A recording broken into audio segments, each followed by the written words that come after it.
Hello बच्चों, कैसे हैं आप सब? सब बढ़िया से? तो मैं उम्मीद करता हूँ कि आप लोग मेरे जो प्रीवियस लेक्चर्स हैं उन्हें कंटिन्यू स्टडी कर रहे होंगे। ठीक है, जो भी कोई डाउट आपको आता है आप मुझे पर्सनली व्हाट्सएप पे कमेंट करके उसका स्क्रीनशॉट लेकर के जैसे भी आपको सेंड करना आता है आप वैसे मुझे सेंड कर दीजिए। डेफिनेटली आपकी प्रॉब्लम को सॉल्व किया जाएगा। ठीक है, बट ऐसा नहीं है आपने आज का काम कल पे पेंडिंग कर दिया, कल का परसों पे पेंडिंग कर दिया। काम अगर आप पेंडिंग करते चले जाओगे तो आपका एक लोड आ जाएगा। ठीक है, यहाँ पे लोड नहीं लेना है। डेली एक लेक्चर और कुछ नोट्स आपके पास आते हैं, उन्हें आपको फेर वर्क करना है, साथ में इस लेक्चर को आपको अच्छे से देखना है। ठीक है, तो आज हम पढ़ते हैं विद्युत द्विध्रुव और द्विध्रुव आघूर्ण। ये होगा बच्चों हमारा सेकंड लास्ट लेक्चर। इसके बाद एक लेक्चर और है, देन हमारा जो चैप्टर नंबर फर्स्ट है विद्युत क्षेत्र वो कंप्लीट हो जाएगा। राइट, तो समझते हैं विद्युत द्विध्रुव क्या होता है। इसे हम कहते हैं इलेक्ट्रिक डाइपोल। सबसे पहले बात करते हैं इसकी डेफिनेशन की। यदि दो प्रकृति में समान दो प्रकृति में विपरीत तथा परिमाण में समान आवेशों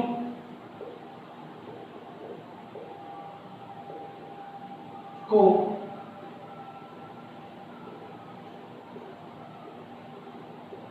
अल्प दूरी पर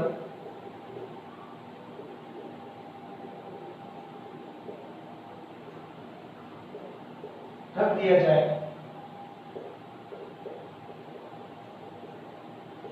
तो आवेशों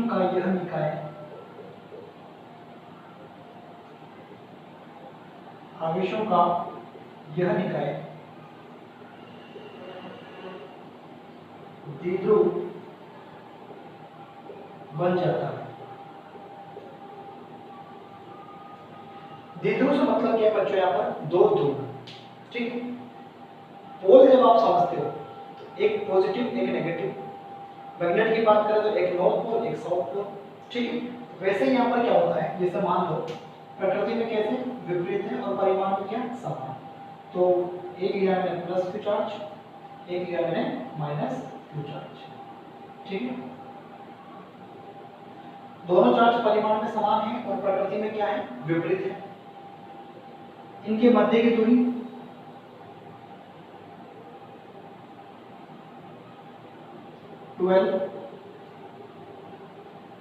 ये स्टैंडर्ड है, ऐसा नहीं है कि यहाँ पर 12 ही है। आप 12 मान लीजिए, ठीक है, 2p मान लीजिए, कुछ भी ले लीजिए, डिस्टेंस 2r ले लीजिए। ठीक है, ये इसका मिड पॉइंट हो जाएगा O।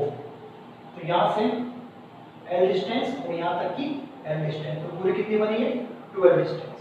राइट, तो ये जो आपके पास पूरा सिस्टम बन रहा है, यहाँ पे ये पूरा जो हमारे पास सिस्टम बन रहा है इसे हमने क्या बोला, द्विध्रुव।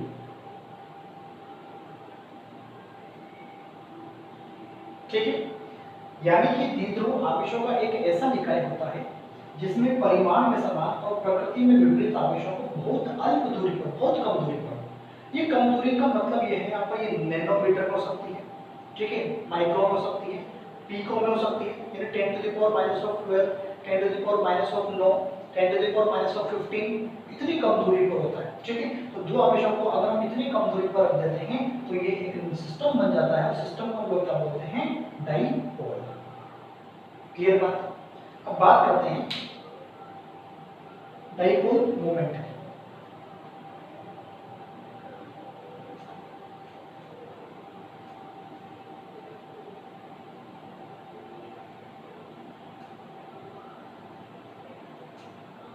डाइपोल मोमेंट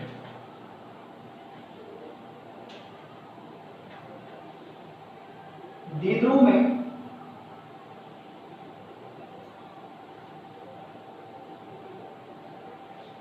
हमारे पास परिमाण में समान आवेश होते हैं और प्रकृति में विपरीत होते हैं। तो द्विध्रुव आघूर्ण क्या होता है? द्विध्रुव आघूर्ण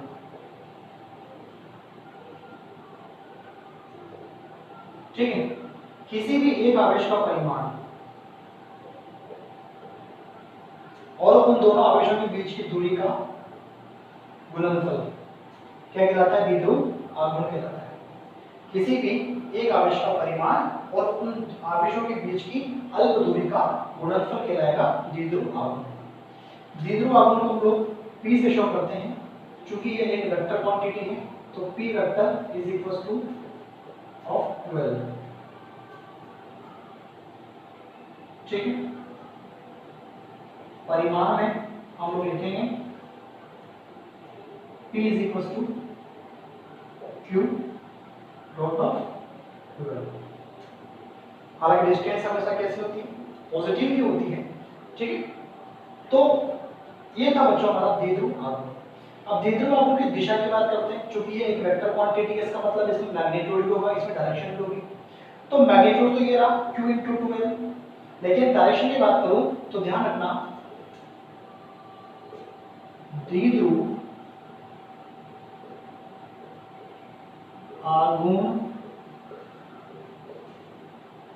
की दिशा हमेशा नेगेटिव चार्ज से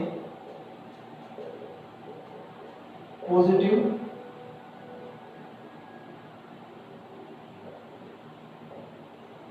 चार्ज की ओर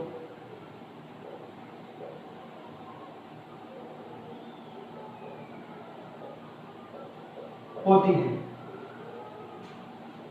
द्विध्रुव आघूर्ण की दिशा यानी कि P की दिशा कहां से कहां होती है? नेगेटिव से पॉजिटिव की ओर। यानी कि अगर मैं यहाँ पर P वेक्टर शो करूं तो ये आपका P वेक्टर जिसकी दिशा कहां हो जाएगी? माइनस से प्लस की ओर ठीक है। ये एक स्टैंडर्ड है, आपको डायरेक्टली याद भी रखना है कि द्विध्रुव आघूर्ण की दिशा कहां से कहां होती है? नेगेटिव चार्ज से पॉजिटिव चार्ज की ओर होती है ठीक है। चलिए इसके मात्रक की बात करते हैं। चलो मैं ये बता देता हूं मात्रक क्या होगा? कूलाम और ये क्या? डिस्टेंस यानी मीटर, कूलाम इनटू मीटर। यहां से हम लोग डायमेंशन आसानी से निकाल सकते हैं ठीक है। डायमेंशन के लिए जरा यहां देखिए आप लोग, डायमेंशन की बात करते हैं बच्चों, बीमा की बात करते हैं। कूलाम की बीमा क्या होती है? A1 T1।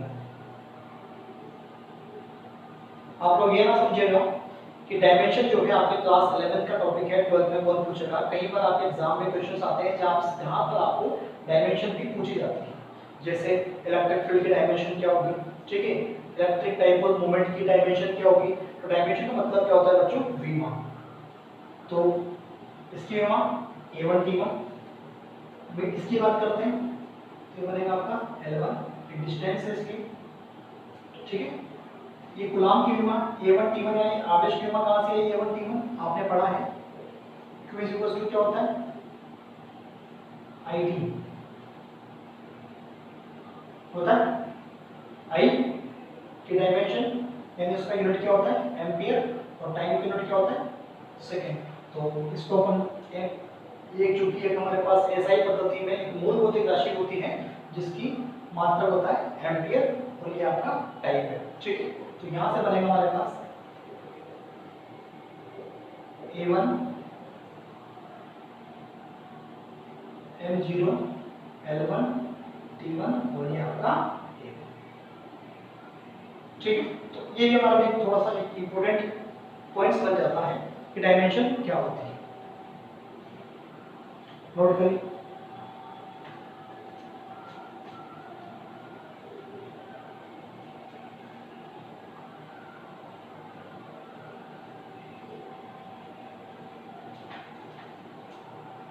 एक क्वेश्चन देखते हैं बच्चों,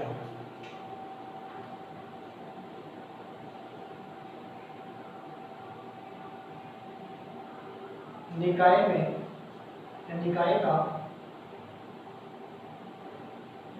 कुल द्विध्रुव आघूर्ण ज्ञात कीजिए।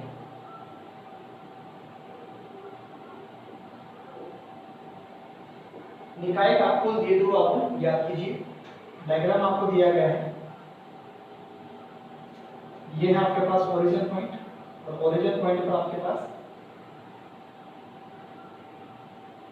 माइनस ऑफ 2q आवेश रखा हुआ है।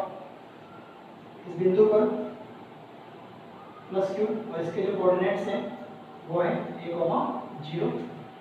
इसी प्रकार यहाँ पर प्लस q चार्ज, इसके जो कोऑर्डिनेट्स हैं 0,1। ठीक है, अब देखते हैं ये जो ओरिजिन पर -2q चार्ज रखा हुआ है, इसे हम लोग क्या करते हैं बच्चों, 2 पार्ट्स में डिवाइड करते हैं। तो इसको लिखा मैंने माइनस ऑफ q और माइनस ऑफ q, कोई दिक्कत? तो उससे क्या होगा, एक तो डाइपोल आपका ये बन गया, ठीक है, और एक डाइपोल आपका ये बन गया, राइट। -q से +q समान परिमाण के और प्रकृति में विपरीत आवेश, ठीक है, और इनके बीच की दूरी कितनी है यहाँ पर 1। कोई दिक्कत? देखो ना 0,1 0,0 डिस्टेंस निकालोगे तो a निकल के आएगी बच्चों। ऐसे ही डिस्टेंस कितनी 1, राइट। तो परिमाण में समान और प्रकृति में विपरीत आवेश यहाँ भी, तो एक डाइपोल मोमेंट ये रहा, एक डाइपोल मोमेंट ये रहा। तो बात करते हैं, चूंकि द्विध्रुव आघूर्ण P क्या होता है, Q into A। अब आप लोग कहोगे सर अभी तो आपने 2 into 2L बताया। अरे भाई 12 का मतलब कुछ भी नहीं है, दो आवेशों के बीच की कम दूरी, जिसको हम लोग ऐसे भी शो कर सकते हैं, 12 से भी शो करते हैं। स्टैंडर्ड रूल क्या है हमारा 12। अगर आप लोग डेरिवेशन वगैरह करते हैं, कुछ न्यूमेरिकल सॉल्व करते हैं, तो आप 12 लेते हो। अदरवाइज डिस्टेंस के रूप में होती है, जो भी आपके पास अकॉर्डिंग टू क्वेश्चन, जैसे यहाँ पर a है तो आप ABU यूज में कर सकते हो, ठीक है। जैसे यहाँ पर a आ रही है +q और -q के बीच की दूरी, तो आप यहाँ पर a भी ले सकते हो, राइट। चलो ये निकाल के आपने द्विध्रुव आघूर्ण P = 2 into 2 है, सॉरी a। अब इस डायग्राम को थोड़ा सा मैं यहाँ बना रहा हूँ।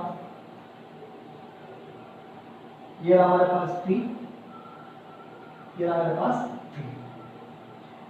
दो इलेक्ट्रिक डाइपोल मूवमेंट, एक की डायरेक्शन माइनस से प्लस इधर, एक की डायरेक्शन माइनस से प्लस ऊपर की ओर, इन दोनों का रिजल्टेंट कहाँ आएगा, आएगा नहीं आएगा, आएगा आएगा, ठीक है। एंगल कितना बन रहा है 90 डिग्री। जरा बताइए रिजल्टेंट क्या आएगा, PR का मोड इज इक्वल टू, याद करो अगर ये a वेक्टर होता और ये b वेक्टर होता और ये एंगल थीटा होता, तो a² + b² + 2ab cos theta का अंडर रूट, कुछ याद आया क्लास 11th समांतर चतुर्भुज का नियम। चलो तो p² + p² + 2p.p cos of theta आया। अब यहाँ पर p² + p² cos 90 का मान क्या होता है 0। हम इस फॉर्मूले में थीटा इक्वल टू क्या पुट करेंगे 90, तो cos 90 का मान क्या होता है 0। इसका मतलब ये वाली टर्म्स क्या बन गई आपकी 0। तो क्या बचा बच्चों, ये बचा। तो ये कितना आएगा यहाँ पे p = 2p² का रूट, तो p = ये आएगा हमारे पास √2 और p की वैल्यू कितनी है हमारे पास, p की वैल्यू है q × 2 है, q × 2 है हो जाएगा आपका √2 का रूट, ठीक है। तो समझ में आपको बात, इस प्रकार से आया आपका रिजल्टेंट,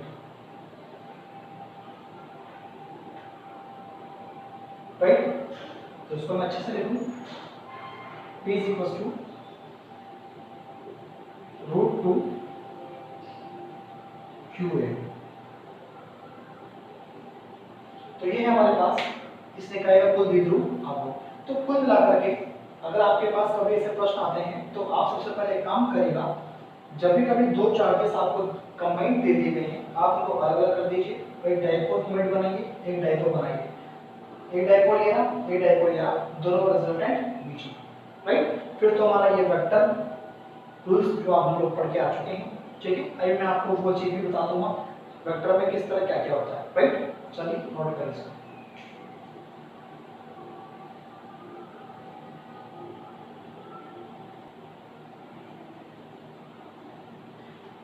तो देखिए यहां पर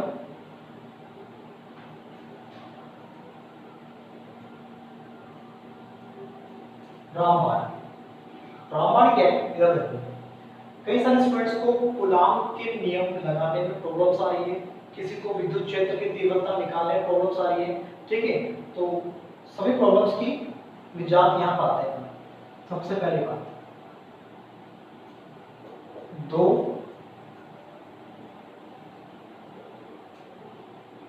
सदिशों का परिणामी जब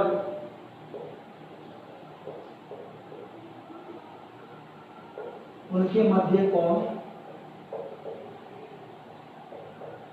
थीटा हो, तो माना कि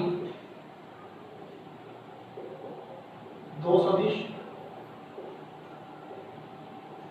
ए वेक्टर व बी वेक्टर, ठीक है। अब देखो हम पहला पॉइंट, जब थीटा बराबर 0 डिग्री तो परिणामी कैसे निकालते हैं हम, resultant a square plus b square 2ab cos of 0। cos 0 का मान क्या होता है 1, तो ये बनेगा हमारे पास a square plus b square plus of 2ab। यहाँ से बना आपके पास a प्लस b का होल स्क्वायर का रूट, और स्क्वायर से रूट किया बच्चों कैंसिल हो गया, तो क्या बचा a प्लस ऑफ b। यानी कि अगर दो सदिश एक ही दिशा में होते हैं,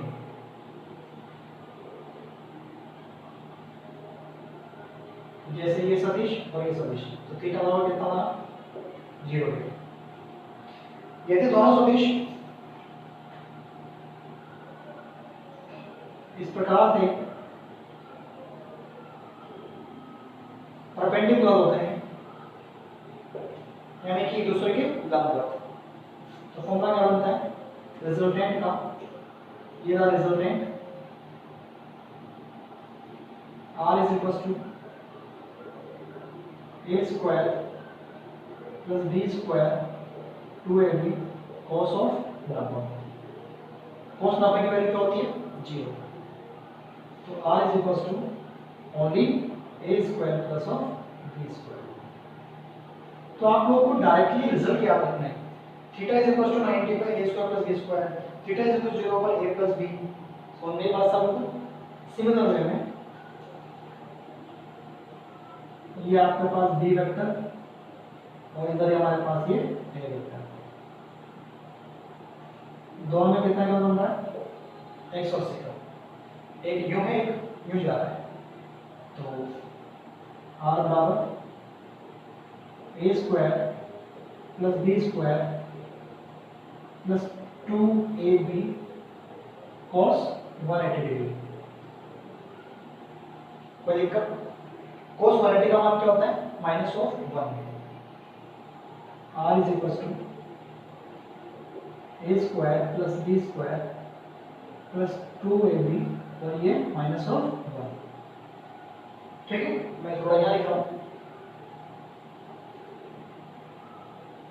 r is equal to a square plus b square, minus को आगे लाइए, minus of 2ab, a square plus b square minus of 2ab क्या बना a माइनस b का होल स्क्वायर, और स्क्वायर का रूट क्या है कैंसिल हो गया, तो क्या बचा r is equal to only A minus B, जो क्वांटिटी बड़ी होगी उसमें से छोटी को माइनस कर देना, राइट। तो ये डायरेक्टली रिजल्ट है जो बच्चों हमें याद होने चाहिए। अगर आपको ये रिजल्ट पता है तो आपको कूलॉम्स के नियम में जब हम किसी स्क्वायर में, ट्रायंगल में, ठीक है, रिजल्टेंट फोर्स निकालते हैं, रिजल्टेंट इंटेंसिटी निकालते हैं, रिजल्टेंट डाइपोल मोमेंट निकालते हैं, ठीक है, किसी का भी रिजल्टेंट निकालना हो तो आप यहाँ पर इनकी हेल्प ले सकते हो। इसको आप नोट कर लीजिए।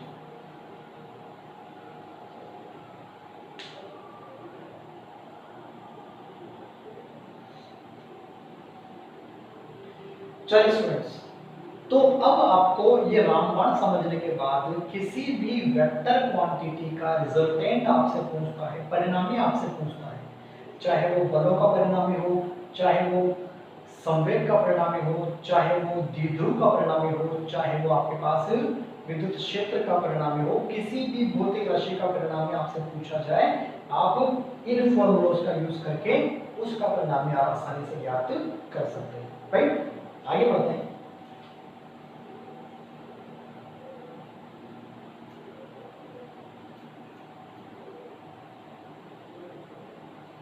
द्विध्रुव के कारण विद्युत क्षेत्र, द्विध्रुव के कारण विद्युत क्षेत्र। अब यहां पर दो पॉइंट निकल के आते हैं।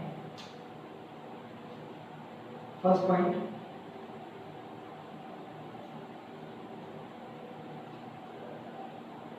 द्विध्रुव की अक्षीय स्थिति में या अक्षीय स्थिति पर विद्युत क्षेत्र।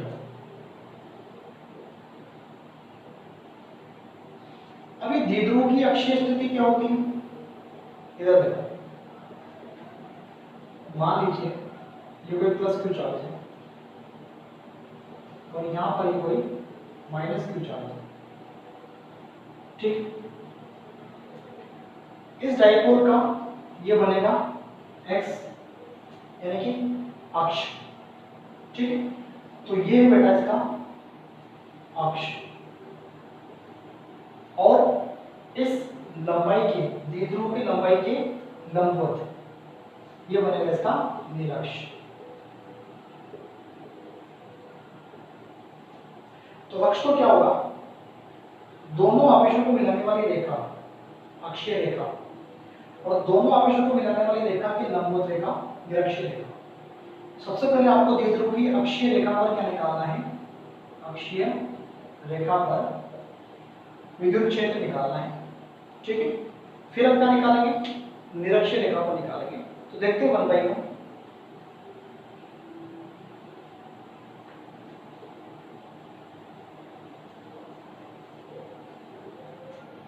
चलिए सबसे पहले डायग्राम,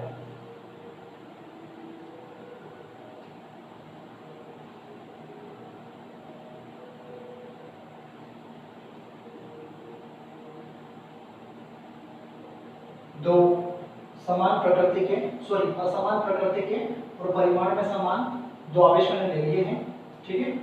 ये आपका माइनस चार्ज है, ठीक। इनके बीच की दूरी कितनी बेटा? 12।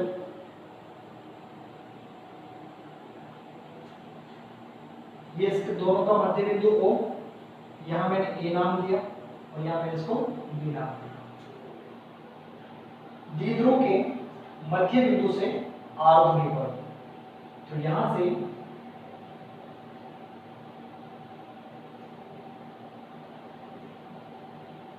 R दूरी पर यह आपका अक्ष, ठीक है, इधर आपका अक्ष। तो द्विध्रुव के मध्य बिंदु यानी O से R दूरी पर कोई बिंदु P हम लोग लेंगे। सपोज मैंने कोई बिंदु P ले लिया, जहां मुझे क्या निकालना है? परिणामी विद्युत क्षेत्र निकालना है। इस पूरे डाइपोल के कारण यहां कितना इलेक्ट्रिक फील्ड आ रहा है, ठीक है। देखिए अगर ये 12 है तो हाफ कितनी रहेगी? L, और ये हाफ कितनी रहेगी? L। राइट। उसके बाद बिंदु P पर क्या निकालना है आपको, इलेक्ट्रिक फील्ड निकालना है पूरे डाइपोल के कारण। तो पूरे डाइपोल के कारण हम लोग एक साथ नहीं निकालते हैं, हम लोग पहले डाइपोल में देखते हैं कि कितने चार्ज हैं मेरे पास। डाइपोल में कितने चार्ज हैं, प्लस क्यू और माइनस क्यू। तो पहले प्लस क्यू आवेश यहाँ पर लगाएगा, फिर माइनस क्यू आवेश यहाँ पर लगाएगा, ठीक है। उसके बाद हम देखेंगे यहाँ पर परिणामी विद्युत क्षेत्र की दिशा कहाँ आती है। तो सबसे पहले बात करते हैं बेटा प्लस क्यू, यानी कि यहाँ रखेंगे हम एक धन परीक्षण आवेश। जिस भी बिंदु पर विद्युत क्षेत्र की तीव्रता ज्ञात करनी होती है उस बिंदु पर एक धन परीक्षण आवेश को रख दिया जाता है, भूलना नहीं है। चूंकि मुझे P बिंदु पर विद्युत क्षेत्र की तीव्रता ज्ञात करनी है, परिणामी विद्युत क्षेत्र ज्ञात करना है, तो मैं क्या करूंगा, इस बिंदु पर एक धन परीक्षण आवेश को रख दूंगा, राइट। अब देखिए प्लस क्यू और प्लस क्यू नॉट कौन सा बल लगा, प्रतिकर्षण का बल लगा, डायरेक्शन E1 वेक्टर, ठीक है। उसके बाद माइनस क्यू ने प्लस क्यू नॉट को अट्रैक्ट किया, डायरेक्शन E2 वेक्टर, राइट। इतना अगर आप लोग कर लेते हो तो हम लोग लिखते हैं, चूंकि प्लस क्यू आवेश के कारण, या पहले लिख दो माना कि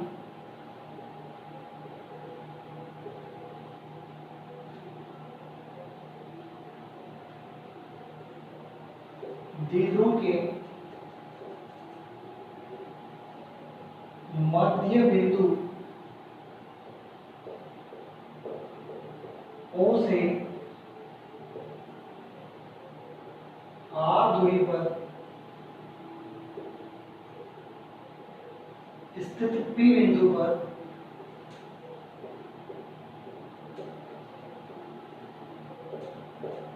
तीव्रता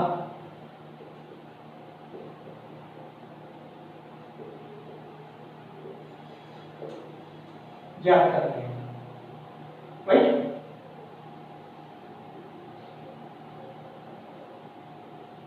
नेक्स्ट, द्विध्रुव के मध्य बिंदु O से R दूरी पर आपको क्या निकालनी है, तीव्रता निकालनी है, ठीक है। अब चूंकि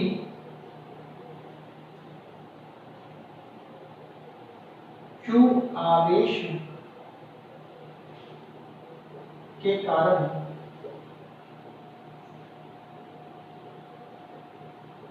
P बिंदु पर तीव्रता माना कि E1, तीव्रता का परिमाण कर लीजिए, तीव्रता का परिमाण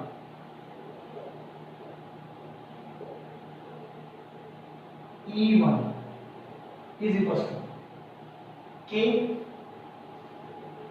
क्यूब बाई R स्क्वायर। तो यहां से यहां तक की डिस्टेंस, तो देखो यहां से यहां तक कितनी है R, तो यहां से यहां तक कितनी है L, तो कितना वाला R प्लस L का होल स्क्वायर। मैं फिर समझा रहा हूं, Q से O तक की डिस्टेंस L है और यहां से यहां तक की डिस्टेंस R है, तो R plus L total distance. Direction क्या है यहाँ पे, दिशा,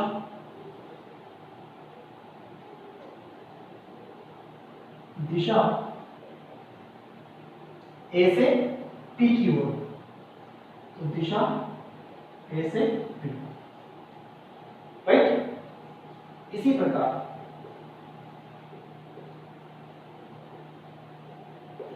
माइनस Q आवेश के कारण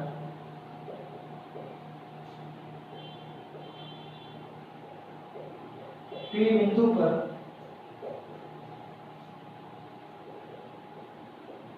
तीव्रता का परिमाण E2 बराबर KQ बाई ये डिस्टेंस। तो देखो यहां से यहां तक कितनी है R, ये इतना कितना है L, तो R में से अगर ये L माइनस कर दूंगा तो ये आएगी मेरे पास, तो R माइनस ऑफ L का स्क्वायर। फिर समझाता हूं मैं, O बिंदु से P बिंदु के बीच की दूरी है R, O से बी तक की दूरी है एल। अगर इस पूरी आर में से मैंने इतना सा पार्ट निकाल दिया तो ये डिस्टेंस आएगी नहीं आएगी, तो आर माइनस ऑफ एल का स्क्वायर। दिशा की बात करते हैं यहाँ पर, दिशा का पी से बी,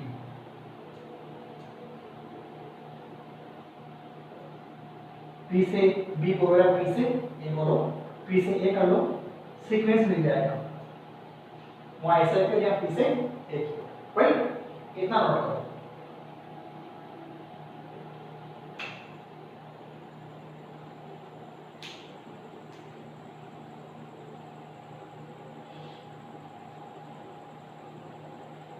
किया?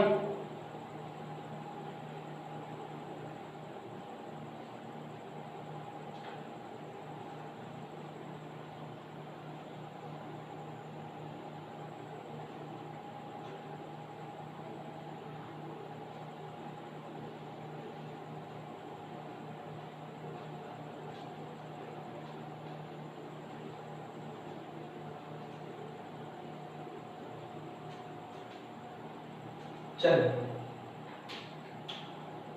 अतः P बिंदु पर परिणामी तीव्रता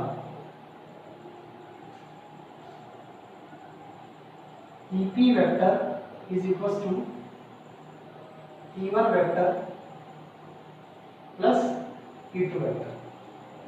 चूंकि E1 वेक्टर तथा E2 वेक्टर की दिशाएं एक दूसरे के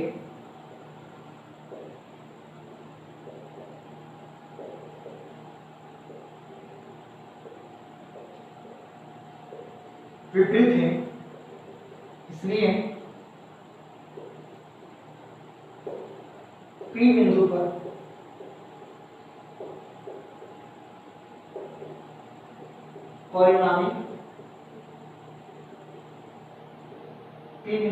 परिणामी तीव्रता का परिमाण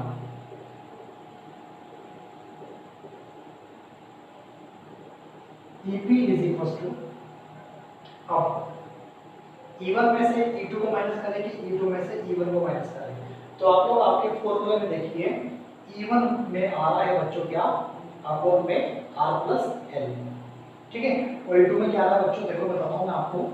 E1 का फॉर्मूला बनाया है आपने KQ by R plus L का होल स्क्वायर, और E2 का फॉर्मूला बनाया आपने KQ by R minus of L का होल स्क्वायर। नीचे वाली क्वांटिटी ज्यादा है, इसका मतलब ये कम हो जाएगा, ऊपर वाली नीचे वाली क्वांटिटी कम है, यानी ये वैल्यू ज्यादा हो जाएगी। तो E2 में से क्या करेंगे अपन, E1 को माइनस कर देंगे, ठीक है, समझ रहे हो बात को, E2 में से E1 को माइनस करेंगे, तो करते हैं E2 माइनस ऑफ E1। तो E2 में से E1 को माइनस किया तो रिजल्टेंट कहाँ आएगा, E2 के डायरेक्शन में आएगा, क्योंकि आपने E2 को क्या माना है, बड़ी वैल्यू माना है, ठीक है। तो E2 माइनस ऑफ E1, तो E2 कहाँ जा रहा है आपका, P से A जा रहा है, दिशा P से A। इसका मतलब ये जो दिशा है, ये दिशा किसकी बेटा, रिजल्टेंट इलेक्ट्रिक फील्ड की, ठीक है, यानी कि P बिंदु पर जो आप परिणामी तीव्रता निकालने जा रहे हैं उसकी दिशा है कहाँ, P से A की ओर, राइट। आगे देखो, रोको वैल्यू यहाँ पे, इसलिए EP is equal to E2 की वैल्यू कितनी है, KQ upon R minus L का whole square, KQ upon R plus L का होल स्क्वायर। यहाँ से KQ को आपने बाहर निकाल लिया, ये बना आपका R माइनस ऑफ L का होल स्क्वायर, और ये बना आपका R प्लस L का होल स्क्वायर। कोई दिक्कत? Next, EP is equal to KQ as it is, इसका लो बेटा आप LCM r minus of L का whole square r plus L का होल स्क्वायर। तो r माइनस एल से r माइनस एल कट गया, बचा गया आपका r प्लस एल का whole square minus r plus L से r प्लस एल कट गया, बचा गया r माइनस एल का होल स्क्वायर। ठीक है,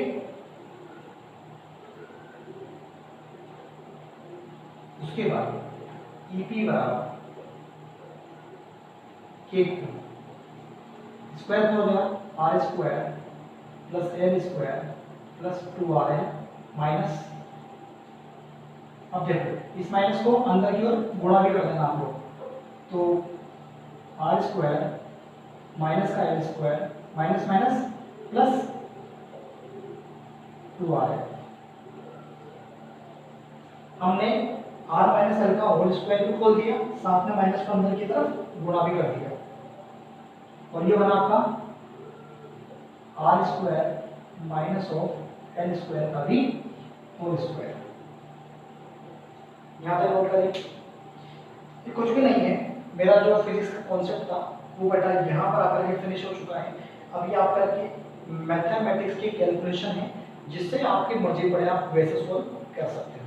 राइट, नोट करिए फटाफट से।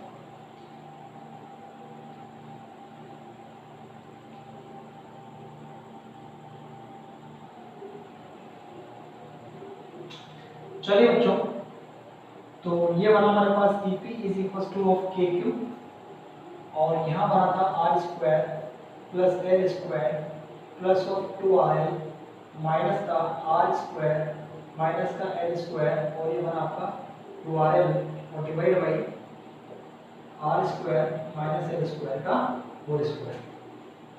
2RL से 2RL क्या हो गया, कैंसिल हो गया, सॉरी गलत काट दिया मैंने, आर स्क्वायर से आर स्क्वायर कट गया, एल स्क्वायर से एल स्क्वायर कट गया, 2RL ये बना आपका के क्यू, और ये 4RL, नीचे R square minus of L square का होल स्क्वायर। अब ऐसा करिए बराबर कि क्यू को अंदर लेके जाइए और दो को तोड़ो बार, 2 आगे निकालो और साथ में 12 करो, और ये आर का आर, और divide by R square minus of L square का होल स्क्वायर। फिर समझिएगा, आपने 4 को दो भागों में डिवाइड कर दिया, 2 इंटू 2, क्यू को आप अंदर लेके चले गए, R as it is, L as it is. अब आप जब देखिएगा ये टर्म्स क्या बनेगी आप, चूंकि P is equal to Q into 12, हाँ या ना, तो इसलिए EP is equal to 2K, ये बना आपका P, और ये आएगा R, और divide by R square minus L square का होल स्क्वायर। ठीक है students, now EP is equal to 2K PR R square minus of L square का होल स्क्वायर। अब चूंकि R is greater of L, लंबी दूरियों के लिए, लंबी दूरियों के लिए,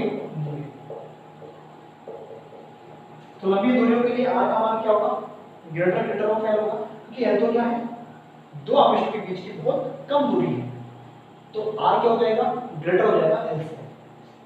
और बोलो सर आर स्क्वायर, या मैं लिखूं या R square greater of L square, ठीक है, तो देखो इसलिए EP इज इक्वल टू, एक फॉर्मूला तो वैसे आपका ये बनी है स्टैंडर्ड वाला, आगे देखो 2K, और यहाँ से बना PR, आर स्क्वायर का मान क्या है, ज्यादा है, तो आर स्क्वायर माइनस ऑफ 0 का होल स्क्वायर, PR का मान क्या है, बहुत कम है, इसको आपने क्या कर दिया, नेगलेक्ट कर दिया, ये क्या कर दिया आपने, नेगलेक्ट।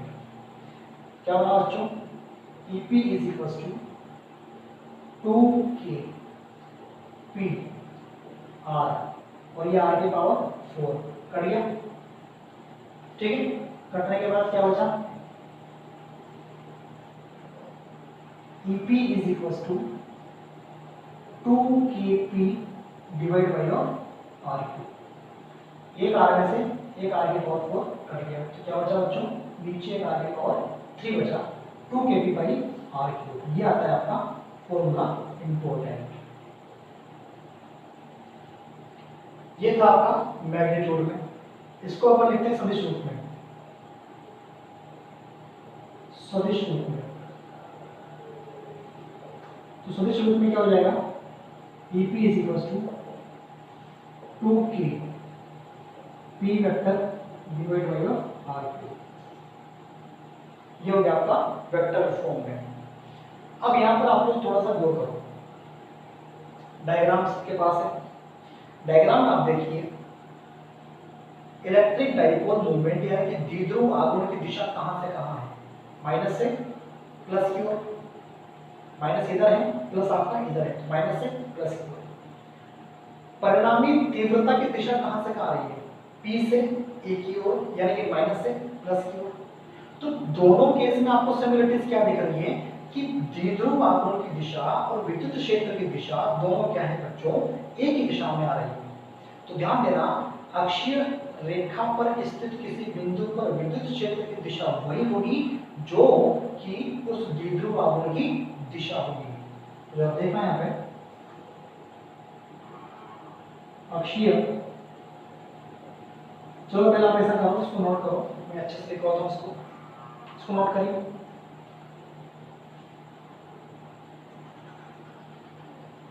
हो गया, चलिए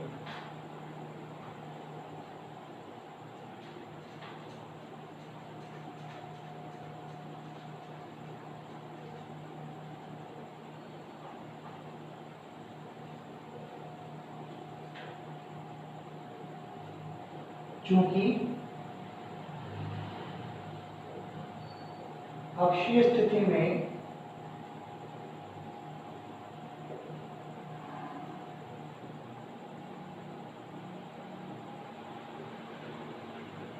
द्विध्रुव आघूर्ण की दिशा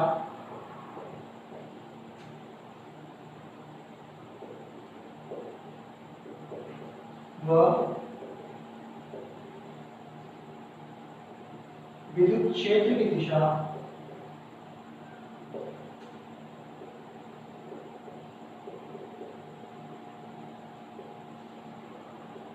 एक ही होती है। ठीक है, ये भी इंपॉर्टेंट है, राइट। चलिए बच्चों, तो ये था मेरा अब तक का डेरिवेशन, जिसमें हम लोगों ने द्विध्रुव की अक्षीय रेखा पर स्थित किसी बिंदु पर परिणामी विद्युत क्षेत्र निकाला, जो कितना आया, 2kP बाई R क्यूब के बराबर आया। आगे देखते हैं,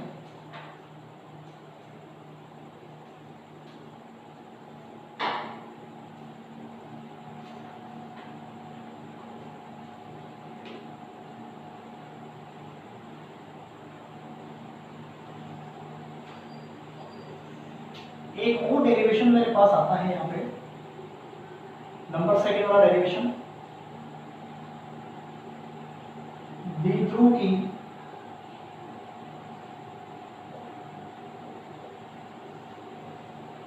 निरक्षीय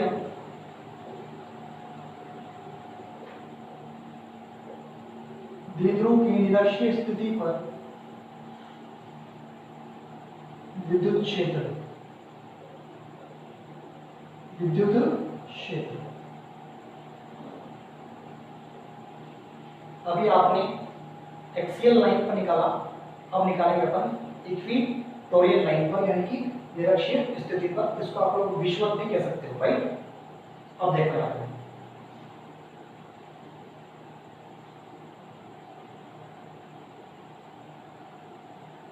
प्लस क्यू चार्ज और ये मेरा माइनस क्यू चार्ज, दोनों के बीच की डिस्टेंस हुई 12, वही मिड पॉइंट O, और O से R दूरी पर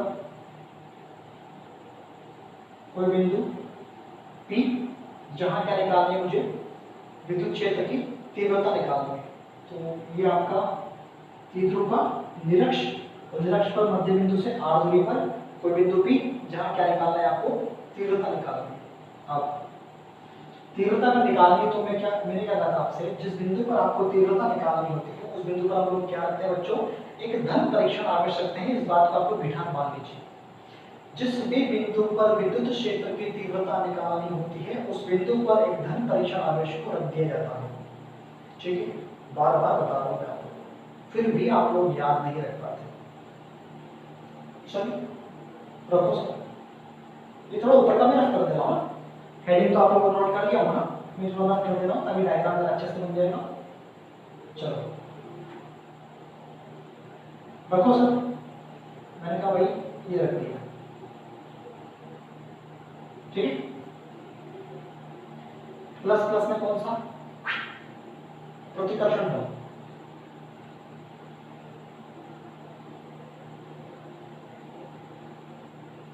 E1 वेक्टर, राइट।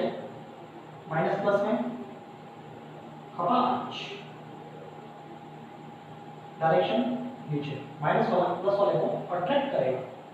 ठीक है, दोनों का रिजल्टेंट ये रहा। ठीक है, now let angle theta, angle theta 90 90 minus theta, 90 minus theta, ये पूरा कितना 180। तो 180 में से 90 माइनस थीटा, तो 90 माइनस थीटा गया तो कितना बचा, 90 से 180 कैंसिल हो गया, बचा आपका ओनली 2 थीटा। आराम से समझ के देखो, थीटा 90, तो 90 माइनस थीटा, 90 माइनस थीटा, ऐसे ही ये कितना 90 माइनस थीटा, कोई दिक्कत, 90 माइनस थीटा, 90 माइनस थीटा कितना बना, पूरा एंगल 180 माइनस 2 थीटा, ये पूरा कितना है, ये पूरा यहाँ से आता है 180, और 180 में से ये इतना सा पार्ट निकाल दो वापस। मैं इसको थोड़ा सा जो है डबल पेन से लिख रहा हूँ, देखो बच्चों, ये पूरा 180, इसमें से आपको केवल इतना सा पार्ट निकालना है, वैसे इतना सा पार्ट निकाल लो, कितना बच रहा है, ये 2 थीटा। ठीक है, चलो देखते हैं। चूंकि प्लस Q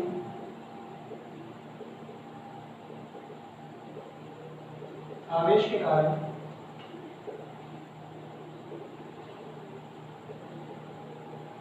P बिंदु पर तीव्रता का परिमाण, ठीक, E1 is equal to KQ by यहां से यहां तक की डिस्टेंस। सर जी ये है मेरे पास L, ये है मेरे पास L, तो सर ये 90 है, तो ये क्या बन जाएगा, हाइपोटेनियस, बोले तो कर्ण, ये कर्ण और ये अर्जुन, क्या ये कर्ण और ये क्या आपके पास आधार, ये है आपका लंब, तो लंब ये आधार और एक कर्ण, कर्ण क्या बनेगा, आर स्क्वायर प्लस का एल स्क्वायर का अंडर, सिमिलर वे में आर स्क्वायर प्लस का एल स्क्वायर का अंडर, कोई दिक्कत चल तो नया, R square plus L square का अंडर रूट का स्क्वायर, अल्टीमेटली वापस कैंसिल होने वाला है, देखते हैं। ठीक, डायरेक्शन, दिशा, अगर ये A है और आपका ये B है, तो A से P, A से P, अच्छा है। अच्छी बात है। इसी प्रकार इसी प्रकार क्या होगा, माइनस क्यू आवेश के कारण, माइनस क्यू आवेश के कारण P पर तीव्रता, चलो तीव्रता का परिमाण, सॉरी तीव्रता का परिमाण देखो, E2 is equal to KQ, same R square plus L square, R square plus L square का अंडर रूट और इस पूरे का होल स्क्वायर, डायरेक्शन ए से बी, दिशा टी से बी, ठीक। अतः पी बिंदु पर परिणामी तीव्रता का परिमाण,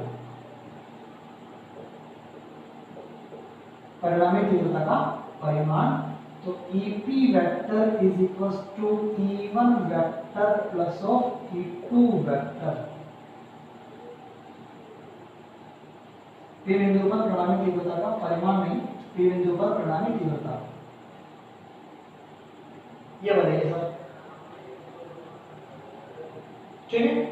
यहां तक आप नोट करिएगा, फिर हम आगे बढ़ते हैं।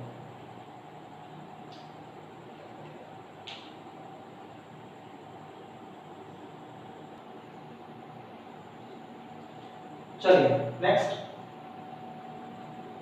इसलिए P बिंदु पर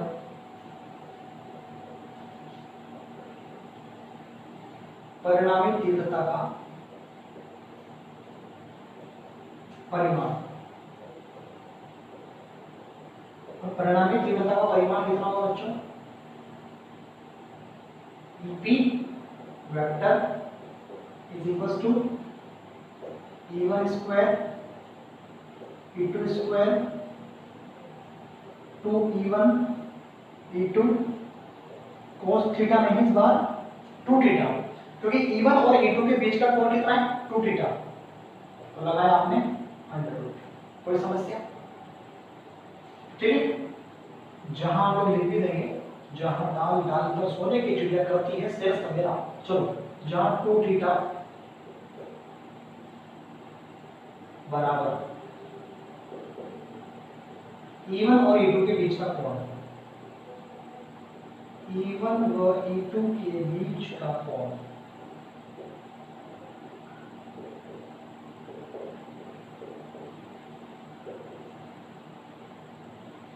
बात समझ में आई है, चलो आगे बढ़ो। EP का परिमाण E1 का स्क्वायर E2 का square 2 of E1 E2 cos of 2 theta. अरे भाई ये cos ऑफ 2 थीटा जो है ना, उसको आप ऐसा करो, इसको भी छोड़ो आप, इससे भी आसान तरीका देखो, क्योंकि E1 का मान जो है वही E2 का मान नहीं है क्या सर है, तो ऐसा करो लेट, यानी माना कि E1 बराबर E2 बराबर E, कोई समस्या,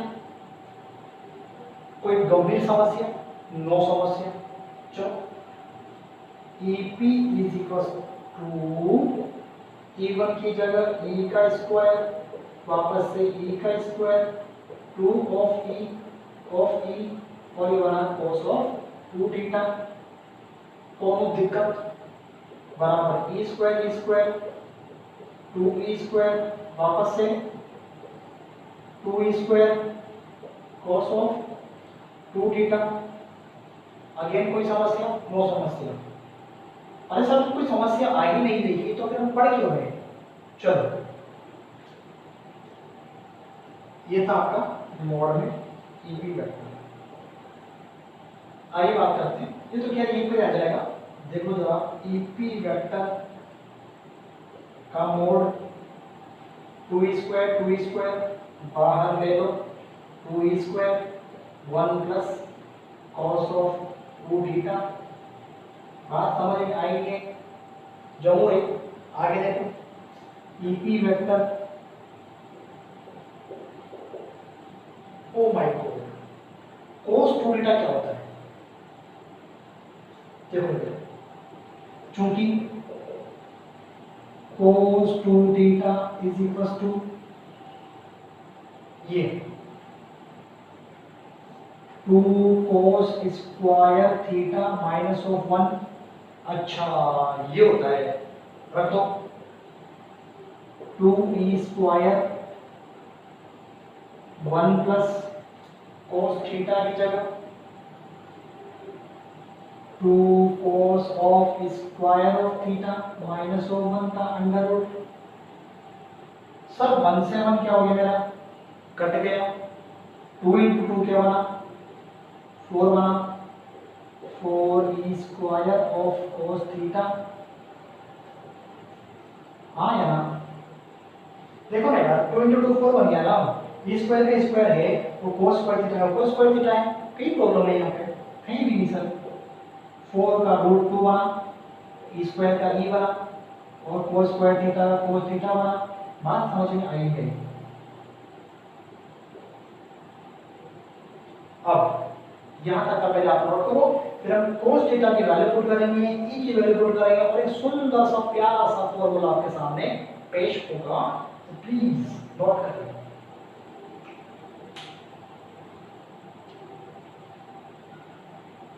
ओके,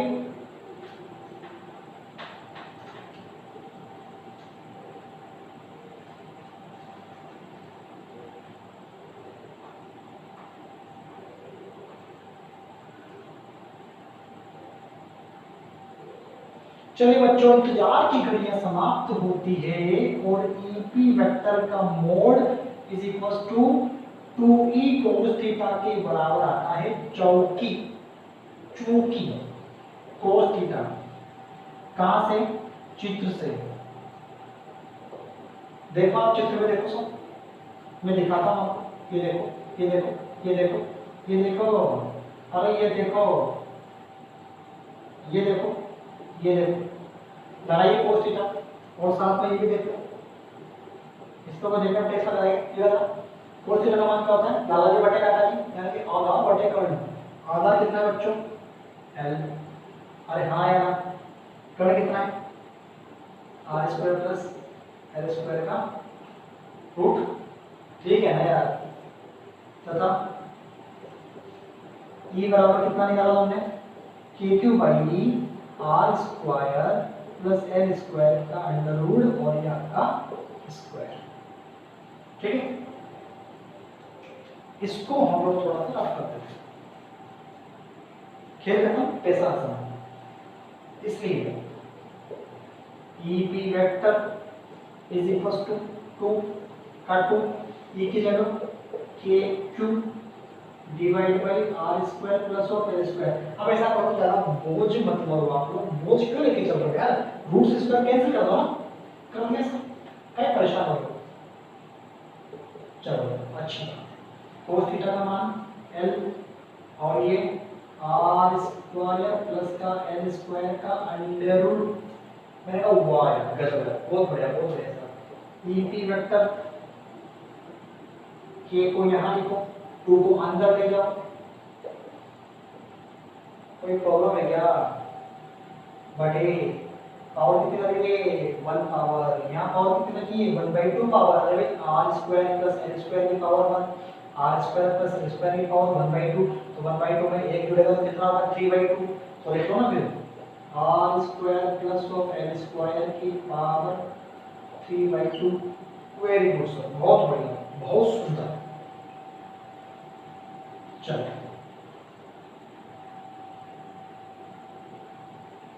ईपी मोड ऑफ के। अच्छा ये क्या बन रहा है ये?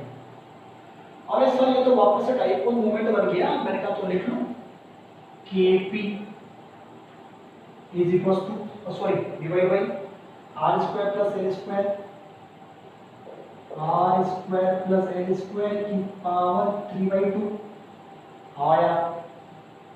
आप देखो चौकी आर ग्रेटर ऑफ एल, इसलिए आर स्क्वायर, तो ये टर्म्स क्या हो जाएगी मेरी, नेगलेक्ट हो जाएगी, इसलिए ई पी ऑफ मोड के पी आर स्क्वायर की पावर 3/2। अरे भाई 2 से 2 भी क्या हो गया सर जी, कैंसिल हो गया, तो क्या बचा के पी बाई आर क्यूब। इसको मैं थोड़ा सा अच्छा सा लिखूंगा, पहले आप ये लिखिए फिर मैं लिखूंगा, जल्दी जल्दी से नोट करिए। कितना जल्दी से हो रहा है यहाँ पर, तुरंत वीडियो पॉज करो, नोट डाउन। चलो भाई बढ़ते हैं आगे।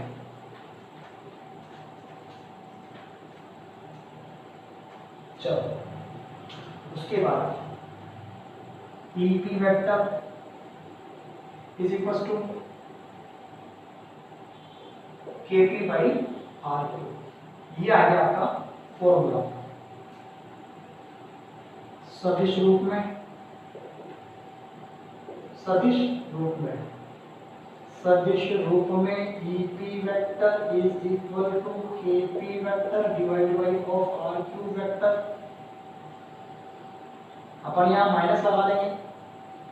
सोचिए ये क्या कर दिया, अरे भाई जरा चित्र पे गौर डालो सब बच्चे। डायग्राम में आप लोग देखोगे तो आपको रिजल्टेंट इलेक्ट्रिक फील्ड की डायरेक्शन कहां से कहां मिलेगी। मैं डायग्राम में समझाता हूं, क्योंकि आप लोग क्या है ना, अपना दिमाग का इस्तेमाल बहुत कम करते हो, इसलिए सारी बातें मुझे बतानी पड़ती है। चल खपाच बिंदु P, very good, E2 very good, E1 very good, resultant very good आया। अरे भाई रिजल्टेंट की डायरेक्शन कहां से कहां आ रही है, प्लस से माइनस आ रही है, प्लस से माइनस। परिणामी विद्युत क्षेत्र की दिशा तो प्लस से माइनस आ रही है, लेकिन सर विद्युत द्विध्रुव आवेश की दिशा माइनस से प्लस जा रही है। हाँ यार, तो दोनों एक दूसरे के अपोजिट हुए कि नहीं हुए? अच्छा, इसीलिए माइनस आया है यहाँ पर। मैंने कहा बिल्कुल, निरक्षीय स्थिति में विद्युत क्षेत्र की दिशा और द्विध्रुव आवेश की दिशा एक दूसरे के विपरीत होती है, वहीं अक्षीय स्थिति में दोनों दिशाएं एक ही दिशा में होती है। सॉरी, विद्युत क्षेत्र की तीव्रता और द्विध्रुव आवेश दोनों ही एक दिशा में होते हैं। अच्छी बात है, ये जरूरी, इसको रखो। चलो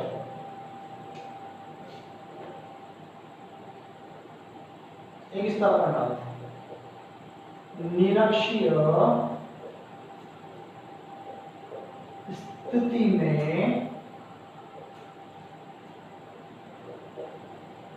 परिणामी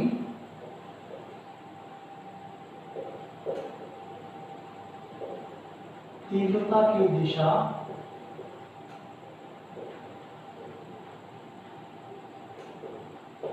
द्विध्रुव आघूर्ण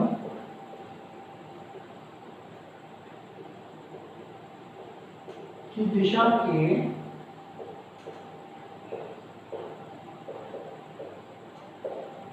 विपरीत होती है।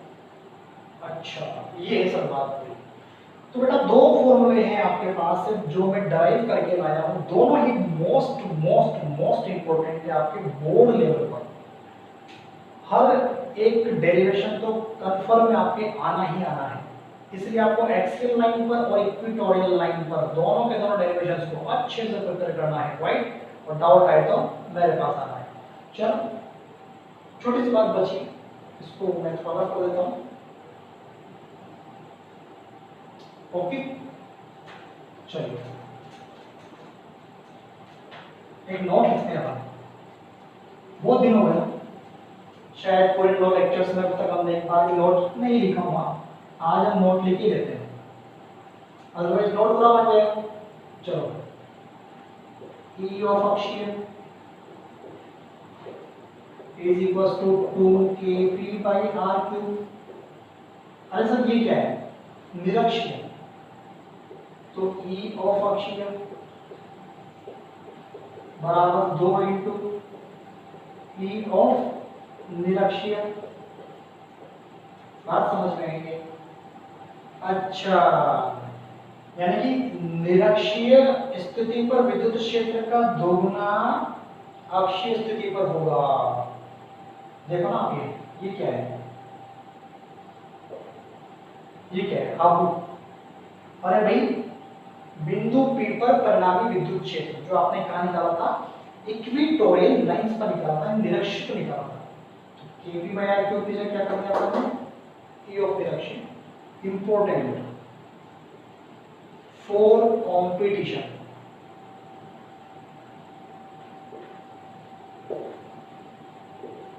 ठीक है, चलिए बच्चों, तो ये थी हमारी आज की क्लास।